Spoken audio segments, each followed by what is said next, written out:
बिस्मिल्लाहिर्रहमानिर्रहीम। अस्सलाम वालेकुम। विनस स्पोर्ट्स के साथ आपका मेज़बान शहज़ादा मोइन हाज़िर है और हम अपने प्रोग्राम में क्रिकेट, हॉकी, फ़ुटबॉल और दीगर खेलों पर बात करते हैं और इसके साथ कोशिश करते हैं जो खेल ग्रास रूट लेवल पर खेले जाएँ उसको अपने प्रोग्राम का हिस्सा बनाएं। पाकिस्तान सुपर लीग 9 का आगाज़ है और अब इख्तितामी लम्हात चल रहे हैं और इख्तितामी लम्हात से कबल अगर हम देखें तो इस टूर्नामेंट में क्वालिफाइंग राउंड का आगाज़ आज से होगा। पेशावर ज़ल्मी और मुल्तान सुल्तान आज रात 9 बजे दोनों आपस में टकराएंगे और इस मैच से ऐसा लगता है कि दोनों ही टीमें इस टूर्नामेंट की सबसे ज़्यादा फेवरेट टीम तस्वर की जा रही है। और साथ साथ खिलाड़ियों के हवाले से अगर हम बात कर लें दोनों टीमों में, तो एक जानिब साइम अय्यूब बड़ी ज़बरदस्त फॉर्म में है, बाबर आजम बड़ी ज़बरदस्त फॉर्म में है, तो दूसरी तरफ मोहम्मद रिजवान का बल्ला बड़ा ज़बरदस्त चल रहा है। फिर अगर हम देखें तो फ़हीम अशरफ भी थोड़ी सी अब निचले नंबरों पर बैटिंग कर रहे हैं, जिसकी वजह से शायद ऐसा लगता है कि मुल्तान सुल्तान को तो वहाँ पर भी एज हासिल होता हुआ दिखाई दे रहा है। फिर उसामा मीर बड़ी ज़बरदस्त बॉलिंग का मुजाहरा कर रहे हैं मुल्तान सुल्तान की जानिब से और हम देखते हैं कि उनका भरपूर तौर पर साथ अब्बास आफरीदी देते दिखाई दे रहे हैं। मोहम्मद अली बड़ी ज़बरदस्त बॉलिंग का मुजाहरा कर रहे हैं मुल्तान सुल्तान की जानिब से। तो दूसरी तरफ पेशावर ज़ल्मी की अगर हम देखें तो बॉलिंग अटैक कुछ कारकर्दगी ऐसी ख़ास नहीं है जिस पर हम ये कह सकें कि पेशावर ज़ल्मी चेस पे जाती हुई जो है टारगेट को रोक सकती है मुल्तान सुल्तान के ख़िलाफ़। इस सारे सूरत-ए-हाल पर बात करेंगे अपने शो के अंदर। हमारे साथ टेलीफोन लाइन पर मौजूद हैं हमारे साथी स्पोर्ट्स एनालिस्ट हैं और विनर स्ट्रीम के ऐसा रियाजुद्दीन साहब हमारे साथ टेलीफोन लाइन पर मौजूद हैं, इनसे बात कर लेते हैं। रियाज साहब, सबसे पहले तो बहुत शुक्रिया विनस स्पोर्ट्स में टाइम देने का। और क्या कहेंगे, आज से क्वालिफाइंग राउंड का आगाज़ हो जाएगा, दो बड़ी टीमें इस पाकिस्तान सुपर लीग 9 की आपस में टकरा रही हैं। मैच रात 9 बजे शुरू होगा और दोनों ही टीमें इस वक्त भरपूर तौर पर फॉर्म में हैं। बिस्मिल्लाहिर्रहमानिर्रहीम। बहुत शुक्रिया शहज़ादा मोइन जी। बिल्कुल, इसमें तो कोई शक नहीं है कि इस PSL 9 में एक मतलब फिर मुल्तान सुल्तान और पेशावर ज़ल्मी, जबकि इस्लामाबाद यूनाइटेड और कोयटा ग्लैडिएटर्स की टीमें जो हैं ये क्वालिफाई यानी टॉप 4 में आने में कामयाब रही हैं। और आप ये देखें कि लाहौर कलंदर की टीम जो इससे मुसलसल 2 मरतबा PSL को जीतने में कामयाब रही थी और इस बात की तवक्को कायम की जा रही थी कि लाहौर कलंदर की टीम जो है इस मरतबा भी बेहतरीन परफॉर्मेंस पेश करेगी और टाइटल जीत के हैट्रिक मुकम्मल करेगी। लेकिन इत्तेफाक से अनफॉर्चुनेटली वो उसका नंबर आखिरी है और कराची किंग्स की टीम जो है वो भी जाहिर है क्वालिफाई नहीं कर सकी। तो मैं ये समझता हूँ कि जो 4 टीमें हैं उनकी परफॉर्मेंस जाहिर है निस्बतन बेहतर रही और सबसे अच्छी परफॉर्मेंस जो है मुल्तान सुल्तान की रही। जाहिर है उन्होंने 10 मैचेस में से 7 जीते, 3 उन्होंने शिकस्त हुई और सबसे ज्यादा पॉइंट्स भी जाहिर है मुल्तान सुल्तान के हैं। और फिर पेशावर ज़ल्मी जो है, आपने बिल्कुल सही कहा कि मतलब चेस करने में जब भी मतलब उनको मौके मिले तो वो उस परफॉर्मेंस का मुजाहरा नहीं कर सके जिस तरह से उन्हें करना चाहिए था। लेकिन मैं समझता हूँ कि जो भी टीम टॉस जीतेगी उसके लिए फिर ये जरूरी होगा कि वो उस एडवांटेज से फायदा उठाए। और जाहिर है रात 9 बजे ये मैच शुरू होगा और देखना होगा कि इसमें डी फैक्टर भी होता है या नहीं होता है, इसलिए कि रात जो है काफी थोड़ी सी खुनकी तो हो जाती है रात को। तो ये मतलब चीज भी दोनों टीमों के मद्देनजर होगी कि टॉस जीतने के बाद जो है वो क्या फैसला करते हैं, बैटिंग लेते हैं या बॉलिंग लेते हैं। लेकिन जो भी टीम टॉस जीतेगी उसको विकेट को देखते हुए और जो एटमॉस्फेयर है, मौसम है, वेदर है, उसको देखते हुए ये फैसला करना होगा कि उसे फील्डिंग चूज करनी चाहिए या बैटिंग। मैं ये समझता हूँ कि मुल्तान सुल्तान की टीम, अगर हम दोनों टीमों को कंपेयर करें, जैसा कि आज मैच है मुल्तान सुल्तान का और पेशावर ज़ल्मी का, तो दोनों टीमें जो है नो डाउट कि मतलब अच्छी टीमें हैं और उन्होंने ऑन एंड ऑफ इस टूर्नामेंट में अच्छी परफॉर्मेंस का मुजाहरा किया। लेकिन अगर दोनों टीमों के दरमियान कंपैरिजन किया जाए, मुकाबला किया जाए, तो मुल्तान सुल्तान की टीम जो है निस्बतन ज्यादा जैल नजर आती है। उनके ज्यादातर खिलाड़ी जो है लाइमलाइट में रहे, उनके ज्यादातर खिलाड़ियों ने जो है बेहतरीन परफॉर्मेंस का मुजाहरा किया, जैसे कि उसामा मीर है या मोहम्मद अली है जो बॉलर हैं, तो उनकी आउटस्टैंडिंग परफॉर्मेंस रही है। तो बॉलिंग अटैक जो है इस हवाले से उनका अच्छा है और बैटिंग भी जो है मुल्तान सुल्तान की वो काफी बेहतर है। इसलिए कि रिजवान जो है आपने देखा कि वो 366 रन बना के जो है सेकंड हाईएस्ट स्कोर है। वो कि उन्होंने सेंचुरी तो नहीं बनाई लेकिन जाहिर है 4 50 उन्होंने जरूर बनाई है। तो पेशावर का अगर बात करें तो बाबर आजम नहीं तो इधर आप देख रहे हैं इफ्तिखार का भी रोल बड़ा इंपॉर्टेंट है। हाँ नहीं, इफ्तिखार का रोल तो है इम्पोर्टेंट, लेकिन इफ्तिखार ने बाद मौकों पे अच्छी मतलब एक बैटिंग भी की है और एक आध जगह ऐसा भी हुआ है कि वो उस रोल को जो उनसे एक्सपेक्टेशन कायम की जा रही थी नहीं कर सके और वो बहुत ही अच्छे मतलब ऑलराउंडर के तौर पे उभर के सामने आए हैं इफ्तिखार। और खासतौर से इस PSL में उनकी परफॉर्मेंस गुज़िश्ता पीएसएल के मुकाबले में खासी अच्छी रही है, लेकिन उनके साथ एक छोटा सा मसला ये है कि वो थोड़ा सा मतलब जज्बाती हो जाते हैं और उनके हवाले से एक दो चीजें भी मतलब सामने आई हैं, जैसे कि अभी जो कल मैच हुआ है परसों, उसमें भी उन्होंने मतलब ये कि शायद जैसन रॉय के खिलाफ है उन्होंने जी, कुछ कहा जैसन था रॉय के जिसके खिलाफ बाइस। हाँ, तो उनके जो है वो उसका ज़ाहिर है जुर्माना भी लगा है। तो ये चीजें अगर वो अवॉइड कर लें तो इसमें तो कोई शक नहीं कि वो बहुत ही अच्छे खिलाड़ी हैं और हालिया मतलब जो खास तौर से इस पीएसएल में उनकी परफॉर्मेंस आउटस्टैंडिंग रही है। मैं बात कर रहा था पेशावर ज़ल्मी की, तो पेशावर ज़ल्मी में जो वाज़ेह फर्क है वो ज़ाहिर है बाबर आजम है और साइम अय्यूब।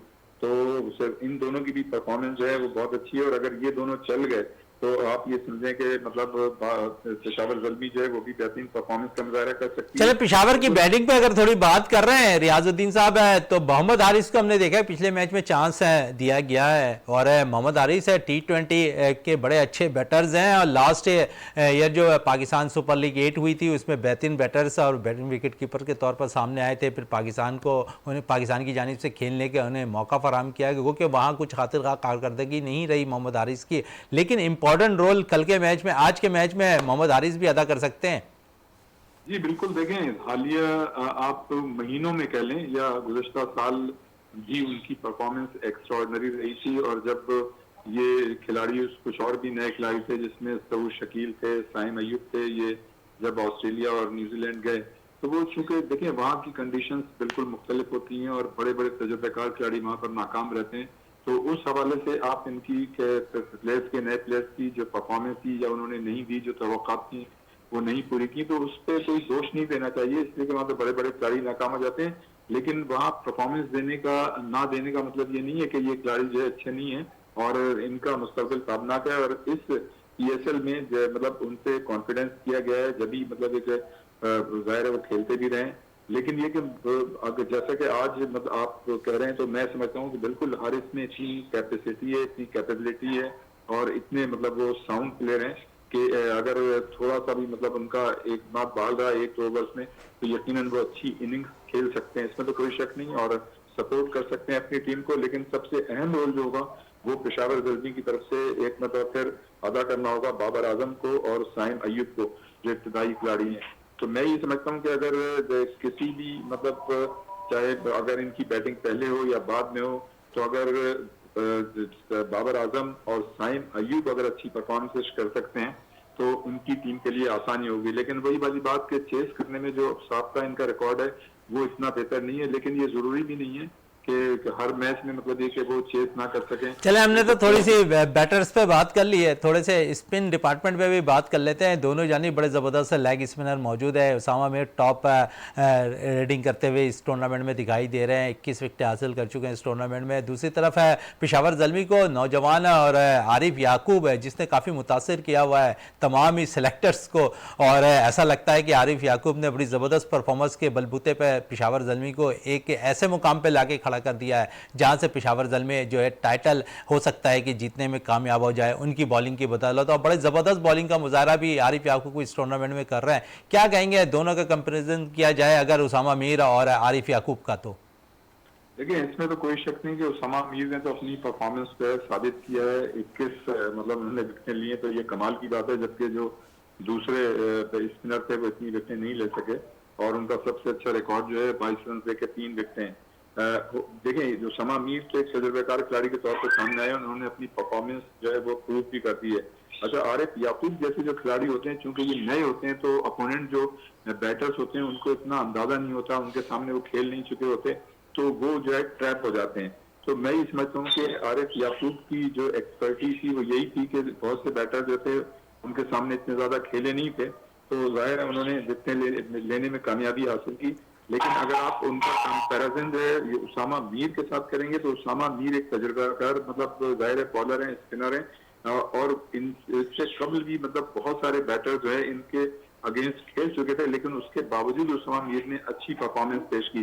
तो इसका मतलब ये है कि उसामा मीर की जो परफॉर्मेंस है वो तो उन्होंने जस्टिफाई कर दी है कि वो बैटर भी जो इससे कबल भी उनके खिलाफ मतलब खेलते रहे थे वो अपनी परफॉर्मेंस नहीं दे सके। जहां तक आरिफ याकूब की बात है तो आरिफ याकूब चूंकि जाहिर नए हैं और नए मतलब ये कि बॉलर को खेलना किसी भी बैटर के लिए थोड़ा सा मुश्किल होता है। तो अब आगे देखना होगा जैसे जैसे ये आगे चलते रहेंगे वो किस तरह की परफॉर्मेंस पेश करते हैं। लेकिन अभी तक जो उन्होंने आरिफ याकूब ने परफॉर्मेंस दी है, नो डाउट उनकी परफॉर्मेंस बहुत अच्छी थी। उन्होंने अपोनेंट बैटर्स को ट्रैप किया और अपनी टीम के लिए ज्यादा आसानी पैदा की फतह की राह में। तो चले मैं फतह की समझता हूँ राह कि में आसानी तो पैदा किया है, लेकिन कप्तान बाबर आजम बड़ा एतमाद कर रहे हैं आरिफ याकूब पे, और ख़ुद आरिफ याकूब के साथ साथ वो जो है साइम अय्यूब पे भी बहुत ज़्यादा एतमाद कर रहे हैं। और एक ऐसे बैटर्स को उन्होंने एक अच्छा ऑलराउंडर बना दिया जहां पर वो साइम अय्यूब अब नई बॉल के साथ जो है बॉलिंग अटैक भी कर रहे हैं दीगर टीम के ख़िलाफ़। तो एक अच्छा साइन आप करार दे सकते हैं कप्तानी में बाबर आजम को कि वो तजुर्बात करते रहे, और इस तजुर्बात का फ़ायदा पाकिस्तान को, एक पाकिस्तानी टीम को मैं कह सकता हूं कि साइम अय्यूब की सूरत में एक नया बॉल करने वाला पाकिस्तान को बॉलर मिल गया।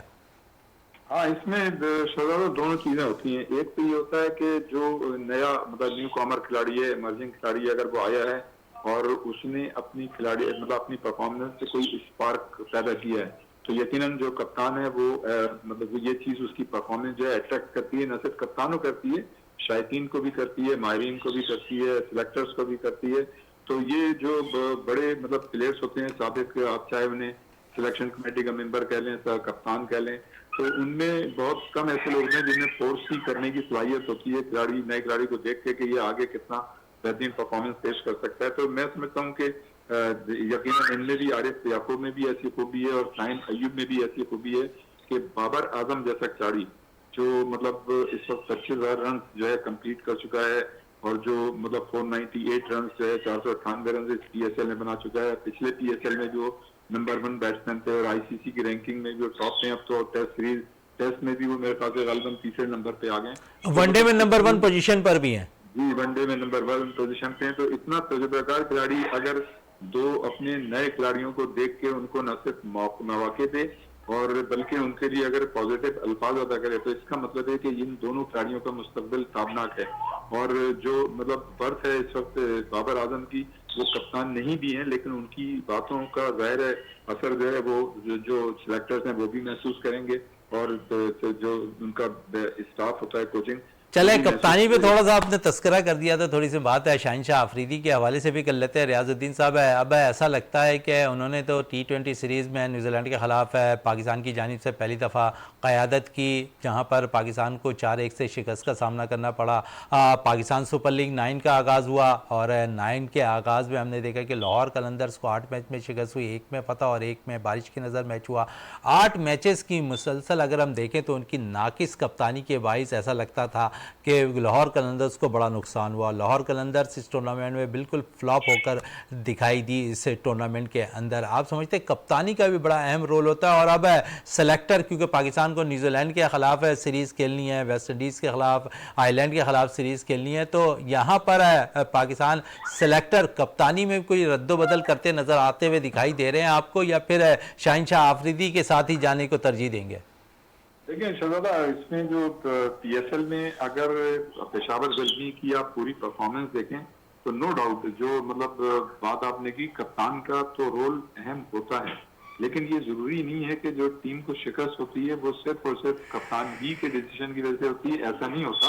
टीम में 11 खिलाड़ी होते हैं और कमोबेश 3-4 खिलाड़ियों को आउटस्टैंडिंग परफॉर्मेंस देनी पड़ती है। तो मैं इसका कहने का मतलब ये नहीं है कि मैं ये कह रहा हूँ कि कप्तान का रोल नहीं होता और कप्तान की वजह से शिकस्त नहीं होती है, लेकिन इसमें दूसरे खिलाड़ियों को भी रोल अदा करना होता है। देखना ये होता है कि वो कौन सा ऐसा एक डिसीजन है एक मैच के दौरान जो मतलब गलती बन गई और उसकी वजह से टीम हार गई। एक तो ये होता है। दूसरा ये होता है कि वो 3-4 साथी खिलाड़ी जो बॉलर भी हैं या बैटर भी हैं, वो मतलब उन मौकों पे क्यों अपनी परफॉर्मेंस पेश नहीं कर पा रहे हैं, तो खिलाड़ियों को भी मतलब इसका जिम्मेदार होना पड़ता है।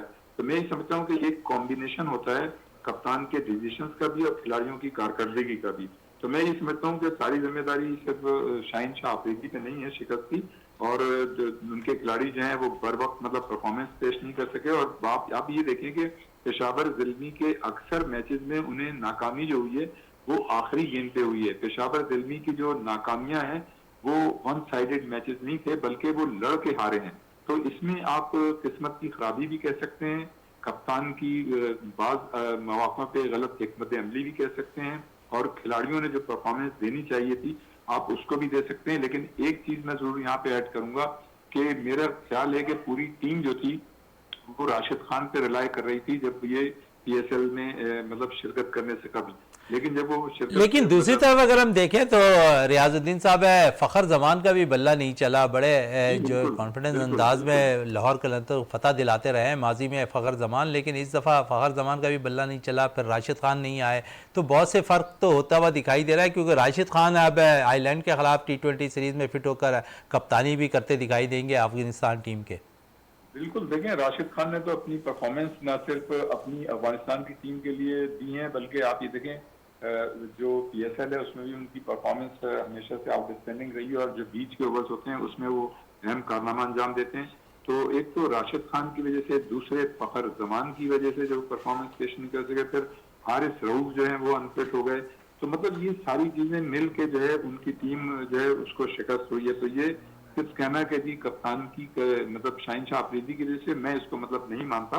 तो इसमें शाहिनशाह अफरीदी का कहीं कहीं रोल तो जरूर है जो कप्तानी करनी चाहिए थी। लेकिन मैं ये भी यहाँ कहूंगा कि इस सिर्फ पीएसएल की परफॉर्मेंस की बुनियाद पे आप जो है ये डिसीजन नहीं ले सकते कि न्यूजीलैंड की जो टीम आ रही है उसमें कप्तान कोई और हो। मैं ये समझता हूँ कि हमें इस तरह की बार बार तब्दीलियों को नहीं देखना चाहिए, बल्कि हमें आगे की जानिब मतलब देखना चाहिए कि एक आप कप्तान को थोड़ा सा टाइम दें। जिस तरह बाबर आजम को कमोबेश 3 साल से ज्यादा का टाइम मिला, उसके बाद फिर ये फैसला हुआ कि हाँ वो कप्तान होंगे या नहीं होंगे। तो मैं ये समझता हूँ कि शाहिनशाह आफरीदी जो है उन्हें अभी कप्तान रहना चाहिए, और इस सिलसिले में मेरे ख्याल से छेड़छाड़ नहीं करना चाहिए। और इसमें तो कोई शक नहीं है कि उनकी फिजिकल फिटनेस का वो लेवल नहीं है, और हालिया पीएसएल में भी, इससे रवा पीएसएल में भी उन्होंने उस परफॉर्मेंस का मुजाहरा नहीं किया। और वो जो नहीं किया है, मैं ये समझता हूँ कि वो उनकी फिटनेस दी की वजह से है, वरना जिस तरह से वो शुरू के ओवर्स में तबाही मचाया करते थे, सामने वाले बैट्समैन टिक नहीं सकते थे।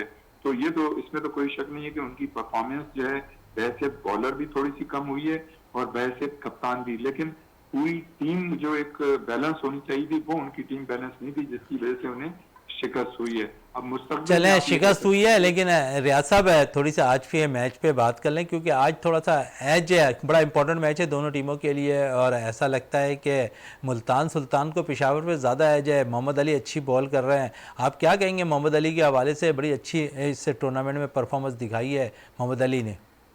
बिल्कुल, मोहम्मद अली तो बिल्कुल एक पर्दे से के पीछे से निकल के आए हैं, और जो उनसे कतई तौर पर एक्सपेक्ट नहीं किया जा रहा था, उनको एक आम बॉलर सा ट्रीट किया जा रहा था। लेकिन उन्होंने जो है जाहिर 17 जो है विकेटें ली हैं, और 17 विकेटें लेना जो है वो कमाल की बात है, इसलिए कि शाहिनशाह अफरीदी की गालबन मेरे ख्याल से उनकी 13 के करीब विकेटें हैं, और उसामा मीर ने तो कमाल ही कर दिया इस इकॉनमी रेट भी बड़ा ज़बरदस्त है यहाँ पर है मोहम्मद अली का। जी बिल्कुल। मोहम्मद अली की जो नए, देखिए नए बॉलर का यही होता है कि नए जो बॉलर हो या बैट्समैन हो, तो वो चूंकि नए होते हैं तो उन्हें मतलब ये कि इतना ज्यादा एक्सपीरियंस भी नहीं होता। लेकिन जो सामने वाले, चाहे वो बैटर हो या बॉलर हो, तो नए खिलाड़ियों को वो जज नहीं कर पाते हैं, जिसकी वजह से भी वो अच्छी परफॉर्मेंस देते हैं। लेकिन ये कमाल होता है, एक्स्ट्राऑर्डिनरी उनका विजन होता है खिलाड़ियों का, कि वो पहले ही अपने किसी टूर्नामेंट में अपनी अच्छी परफॉर्मेंस से शायद को चौंका दें। तो मैं ये समझता हूँ कि आज के मैच में थोड़ा सा एज हासिल होगा मुल्तान सुल्तान को, इसलिए कि मुल्तान सुल्तान के मीर हमजा जो हैं, जिस तरह से वो बॉलिंग कर रहे हैं, मोहम्मद अली जिस तरह से बॉलिंग कर रहे हैं, तो बॉलिंग अटैक भी उनका शानदार है, और जो मतलब उनकी बैटिंग का जो कॉम्बिनेशन है वो भी मतलब बेहतर है। लेकिन देख, और इसमें भी कोई शक नहीं है कि एक टीम ने 7 मैच जीते हैं, एक ने 6 जीते हैं, तो कमोबेश बराबर बराबर की परफॉर्मेंस है। लेकिन असल चीज ये है कि देखें, जो लीग मैचेस होते हैं उनका टेम्परामेंट कुछ और होता है। और आज जो है ये जाहिर है ये एक ऐसा मैच होगा जिसमें जो टीम जो है मतलब हार जाएगी उसको एक चांस और मिलेगा, इसलिए कि तीसरी और चौथे नंबर की जो टीमों का मैच होगा बाद में, इस्लामाबाद यूनाइटेड और कोयटा ग्लेडिएटर्स, उसमें जो टीम हारेगी वो तो बिल्कुल बाहर हो जाएगी, और जो जीतेगी वो आज के मैच की जो लूजर टीम है उससे उसको खेलने का चांस मिलेगा। तो मेरे ख्याल से एक मौका और होगा। लेकिन ये इस तरह के जो मैचेस होते हैं वो लीग के जो मैचेस होते हैं उससे एक अलग टेम्परामेंट रखते हैं। तो मैं ये समझता हूँ कि आज के दिन टॉस जीत के जो टीम मतलब एक सही फैसला करेगी बैटिंग या बॉलिंग का विकेट को देख के, एक तो ये रोल बड़ा अहम होगा, और फिर ये कि गलती जो है, जो टीम अगर ज्यादा गलतियां करेगी, जाहिर है उसको फिर उसके जीतने के इम्कान नहीं होंगे। तो दोनों टीमों के लिए बड़ी जिम्मेदारी है उनके ऊपर, बाबर आजम के ऊपर भी और रिजवान के ऊपर भी, और दोनों सीजन खिलाड़ी हैं। आज मतलब एक इम्तिहान होगा उनका कि वो अपने जो वेरिएशन होती है खेल के दौरान वो किस तरह मतलब सही वक्त पर सही डिसीजन लेते हैं।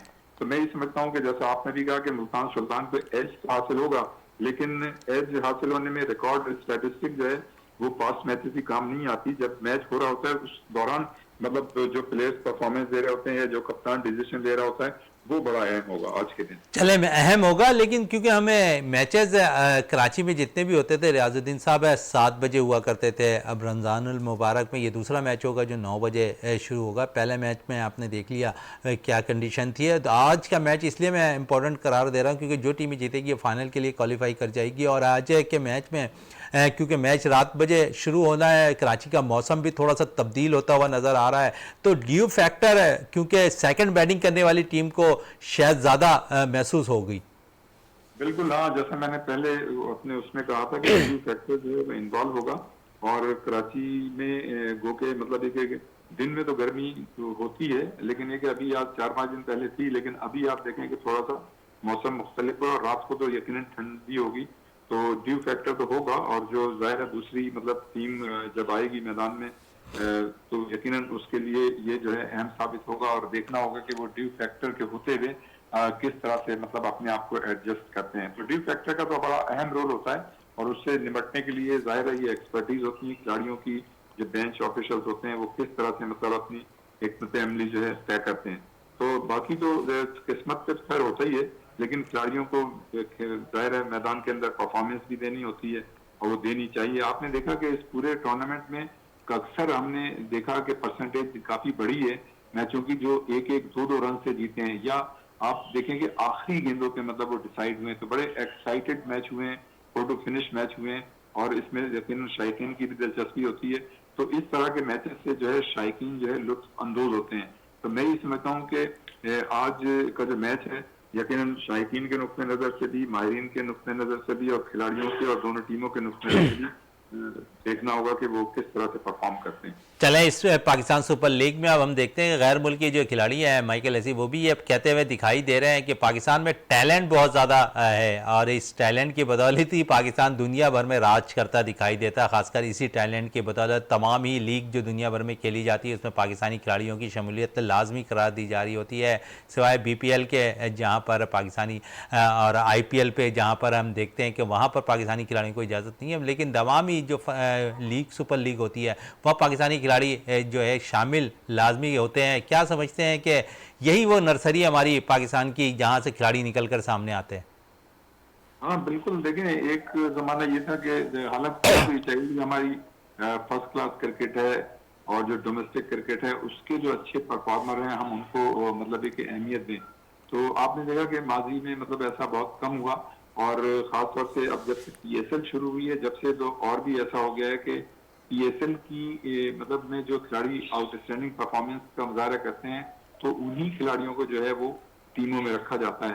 तो मैं ये समझता हूँ कि इसमें तो कोई शक नहीं है कि जाहिर है जो खिलाड़ी, लेकिन हमें ये जरूर गौर करना चाहिए कि देखें ये T20 फॉर्मेट है, और हम अपनी टेस्ट की टीमों को और वनडे की टीमों को भी जो इस T20 में अच्छी परफॉर्मेंस पेश करते हैं उनकी अच्छी परफॉर्मेंस की बुनियाद पे उनको वनडे और टेस्ट में लेते हैं।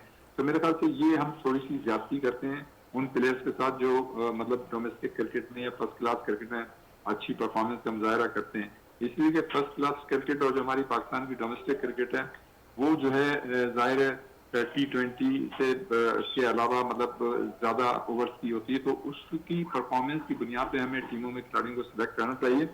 लेकिन ये बात तो बिल्कुल सही है कि जब से PSL शुरू हुई है हमको अच्छे और नए नए खिलाड़ी मिले हैं, और उन खिलाड़ियों ने वक्तन फवक्तन पाकिस्तान की टीमों से भी अच्छी परफॉर्मेंस का मुजाहरा किया है। लेकिन चूंकि हमारे पास कोई सही सिस्टम नहीं है और प्लानिंग नहीं है, तो जो परफॉर्मेंस PSL में हमारे नौजवान खिलाड़ी अच्छी परफॉर्मेंस देते हैं उनको हम मतलब ज्यादा अरसे तक उनको टीम में उनकी मतलब उनको चूंकि सही तरह से मैनेज नहीं कर पाते तो वो खिलाड़ी परफॉर्मेंस नहीं दे पाते। चले रियाज साहब, आप कह रहे हैं कि नए खिलाड़ी को परफॉर्मेंस देने के लिए एक मौके की ज़रूरत होती है। पाकिस्तान सुपर लीग 9 में हमने देखा कि मुतद्दिद पाकिस्तान अंडर 19 के खिलाड़ी मुख्तलिफ फ्रेंचाइज में शामिल थे।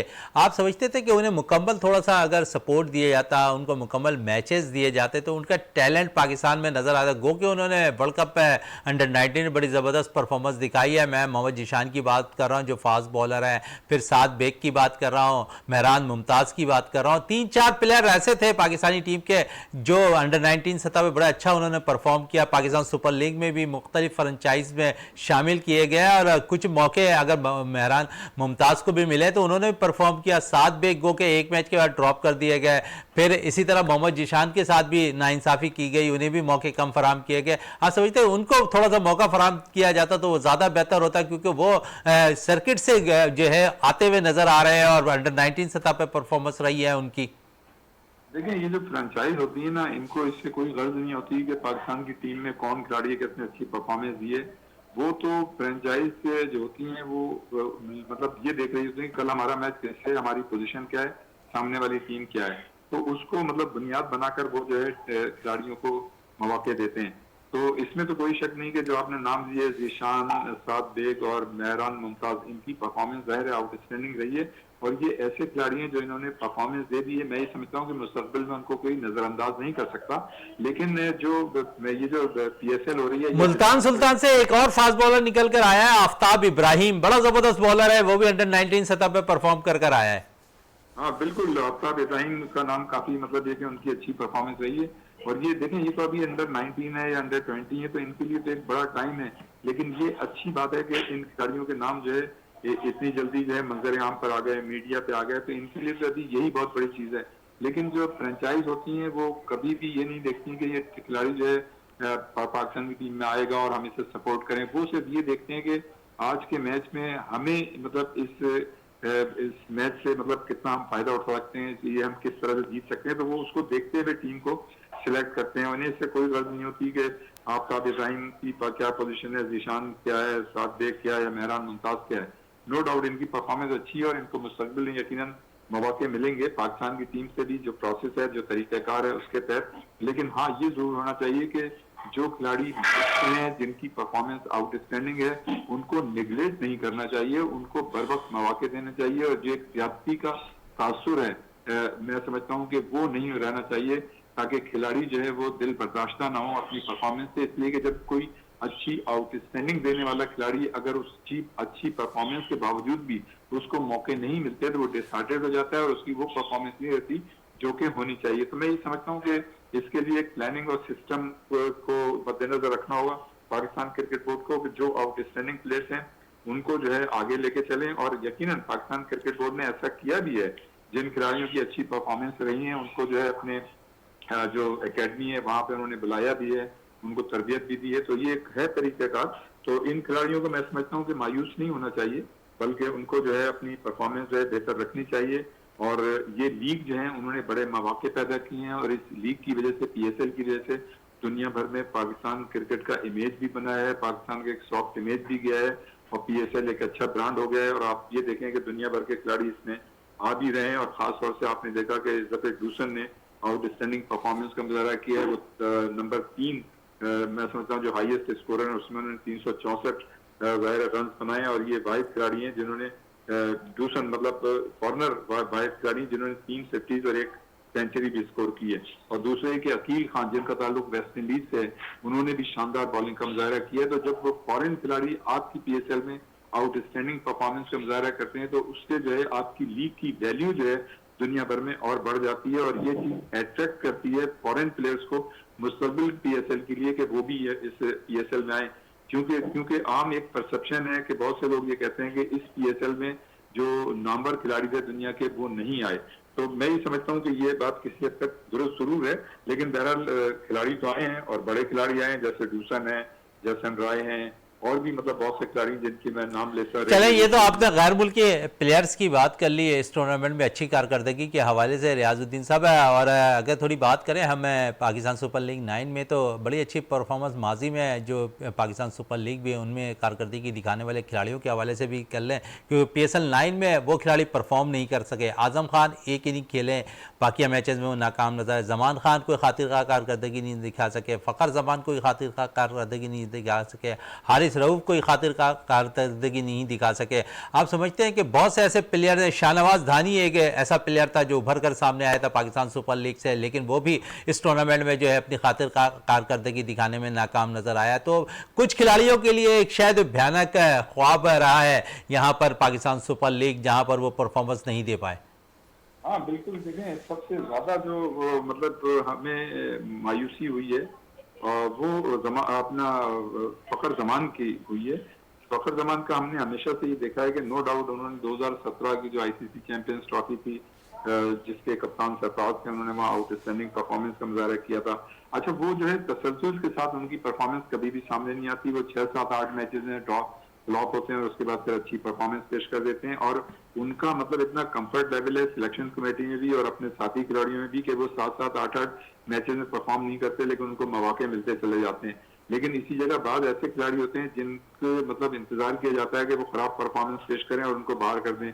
बहुत सी ऐसी मिसालें हैं, जैसे मैं सरफराज की भी मिसाल दे सकता हूँ, सरफराज अहमद की जो साबिक कप्तान है, और भी दूसरे खिलाड़ी हैं।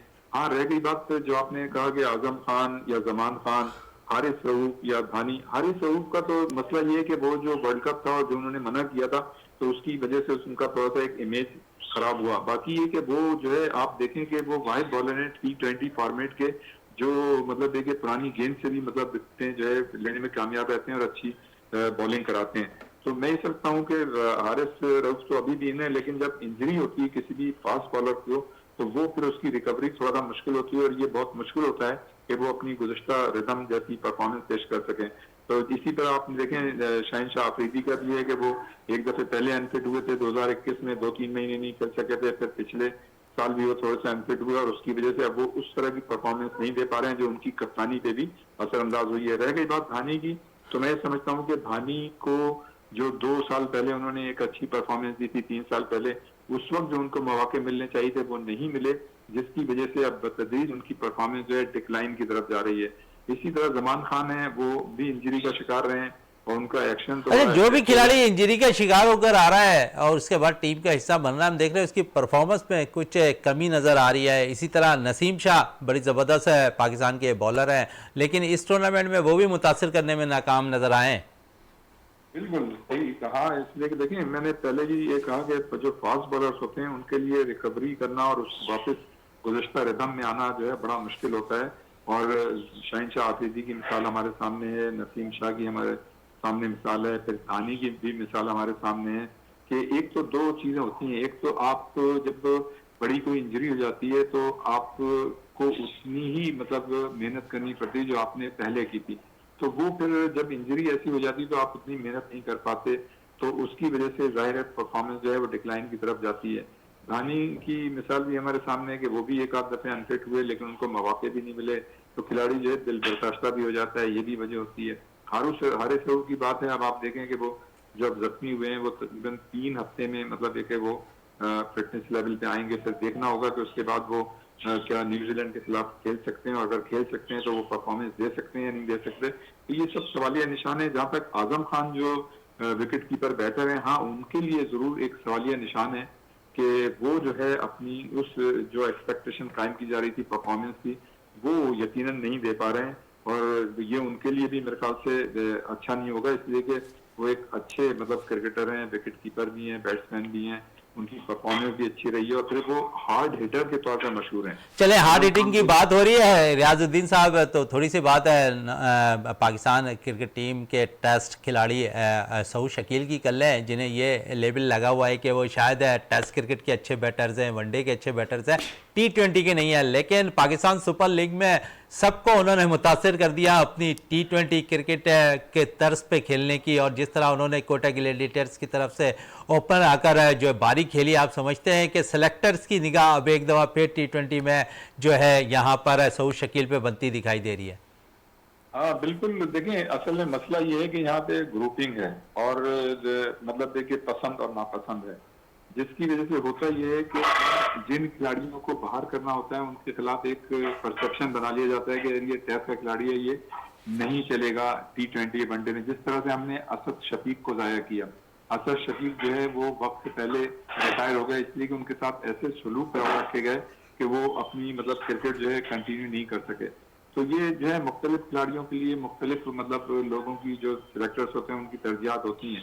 तो हाँ, इसमें तो कोई शक नहीं है कि सऊद शकील ने जिस तरह की परफॉर्मेंस दी है, उन्होंने सिलेक्टर्स को ज़ाहिर खुशगवार हैरत में मुब्तला कर दिया। फिर शाइम अयूब ने जिस तरह से मतलब क्रिकेट खेली है तो उन्होंने भी, तो मैं ये समझता हूँ कि किसी भी खिलाड़ी के लिए पहले से एक परसेप्शन कायम नहीं करना चाहिए कि उसने अगर टेस्ट में मतलब क्रिकेट खेली है तो उसे टेस्ट का ही खिलाड़ी है, बल्कि उसको अब मुख्तलिफ फॉर्मेट में अच्छे खिलाड़ी को अगर उसने टेस्ट में अच्छी परफॉर्मेंस दी है तो दूसरे फॉर्मेट में भी खिला के मौका देना चाहिए और उसको देखना चाहिए कि हाँ यार ये T20 में भी चलेगा या वनडे में। तो मैं समझता हूँ कि ये सिलेक्टर की जाती पसंद नापसंद होती है। जिन खिलाड़ियों को वो चाहते हैं कि हाँ यार ये अगर इसने टेस्ट में अच्छी परफॉर्मेंस पेश कर दी है तो वो चाहते हैं कि हाँ यार T20 और वनडे में भी करे तो उसको मौके देते हैं। लेकिन जिनको उन्हें नहीं खिलाना होता है T20 या वनडे में तो उसको कहते हैं कि नहीं यार ये टेस्ट का खिलाड़ी है, ये नहीं चलेगा।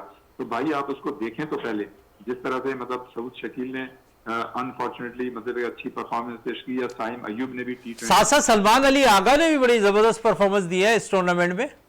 हाँ, सरफराज अली आगा है और सलमान भी अली उनको। आगा है, साहबजादा फरहान है, बड़ी जबरदस्त परफॉर्मेंस रही है इनकी भी। हाँ, तो मतलब ये देखें अगर उन्हें इसमें ज्यादा मौके ना भी मिले तो कम से कम उन्होंने वो जो टैग लगा हुआ था ना कि जैसे क्रिकेट टेस्ट क्रिकेट T20 के का। खिलाड़ी या वनडे के, तो उन्होंने उस टैग को कम से कम हटा दिया और सिलेक्टर्स की तवज्जो जो है अपनी जाने मबजूल कर ली कि वो जो है T20 में भी अच्छी परफॉर्मेंस दे सकते हैं।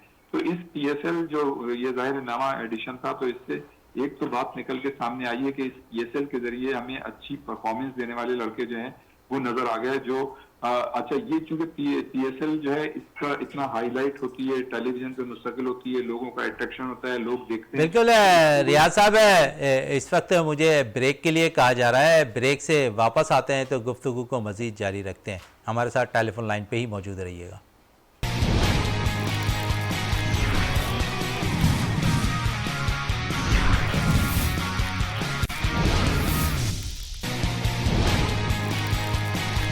बिल्कुल वक्फे से कबल हम जो बात कर रहे थे पाकिस्तान सुपर लीग 9 में उम्दा कारकर्दगी दिखाने वाले खिलाड़ियों के हवाले से भी, और साथ साथ जिन खिलाड़ियों ने पाकिस्तान सुपर लीग 9 में जो परफॉर्मेंस नहीं दिखाई है अब तक, उनसे खिलाड़ियों के हवाले से भी गुफ्तगू कर रहे थे। हमारे साथ टेलीफोन लाइन पे मौजूद हैं हमारे सीनियर स्पोर्ट्स एनालिस्ट हैं रियाजुद्दीन साहब है, विनस टीम का हिस्सा भी हैं। रियाज साहब, ये तो हो गई पाकिस्तान सुपर लीग 9 की बात है। अब थोड़ी सी बात है पाकिस्तान क्रिकेट बोर्ड के चेयरमैन मोहसिन नकवी के हवाले से कर लें। आज एक रोज़ा दौरे पर वो दुबई रवाना हो गए हैं, जहाँ पर ICC जो इजलास है वहाँ पर वो शिरकत करेंगे। इस इजलास में आप समझते हैं बड़ा इंपॉर्टेंट रोल होगा 2025 में चैंपियन ट्रॉफी जो पाकिस्तान में होनी है। और इससे कबल अगर हम देखें तो एशिया कप में जिस किस्म की हरकत है हमारे पड़ोसी मुल्क भारत ने की थी, शायद ऐसा लगता है कि इस दफ़ा वो ये इकदाम ना कर पाए और पाकिस्तान आकर चैंपियन ट्रॉफी खेलते हुए दिखाई दे। देखें, बिल्कुल अच्छी उम्मीद तो कायम रखनी चाहिए थी, लेकिन ये कि भारतीय टीम जिस तरह गुज़श्ता मतलब एक बायलैटरल सीरीज में भी यहाँ नहीं आई, फिर एशिया कप जो है वो हाइब्रिड मॉडल पे चला गया सिर्फ उनकी हरदर्मी की वजह से। जहाँ तक कि इस मीटिंग का ताल्लुक है ICC की, तो ये बेसिक जो मेन जो इसमें एजेंडा है वो तो जो ICC जो T20 वर्ल्ड कप जो अमेरिका और वेस्ट इंडीज में मुश्तरका तौर पे हो रहा है उससे मुतालिक है। तो वो एजेंडे पे सर फहरिस्त तो ICC T20 वर्ल्ड कप के जो इंतजाम हैं उनके जो उमूर हैं वो जाहिर है इसमें जेर गौर आएंगे। लेकिन चूंकि जाहिर है मोहसिन नकवी साहब होंगे तो उसमें जाहिर आइंदा जो चैंपियंस ट्रॉफी 2025 की है उससे मुतालिक भी बात होगी। तो मैं ही समझता हूँ कि पाकिस्तान के हवाले से ये मीटिंग जो है बहुत ही अहम है, इसलिए कि मोहसिन नकवी जो है पहली मरतबा पाकिस्तान की ICC में नुमाइंदगी करेंगे और वहाँ जो भी मतलब है कि जिस तरह का भी स्टेप उठाए जाएंगे या बात होगी तो उससे फिर इस बात का अंदाजा होगा कि उनकी वहां पे शिरकत बहैसियत चेयरमैन PCB वो कितनी पुरअसर रही है पाकिस्तान की बेहतरी के लिए, या पाकिस्तान में जो आइंदा चैंपियंस ट्रॉफी होगी उससे मुतालिक। तो मैं ये समझता हूँ कि इस मीटिंग के बाद न सिर्फ जो मोहसिन नकवी की खुद की उनकी एक्सपर्टीज है वो भी हमारे सामने आ जाएंगी, और साथ साथ जो है ये भी पता चल जाएगा कमोवेश थोड़ा बहुत कि आईसीसी जो हमारी T20 चैंपियंस ट्रॉफी यहाँ पर होगी पाकिस्तान में, तो उससे मुतालिक जो है बहुत सी सिमत जो है उसका तयन हो जाएगा।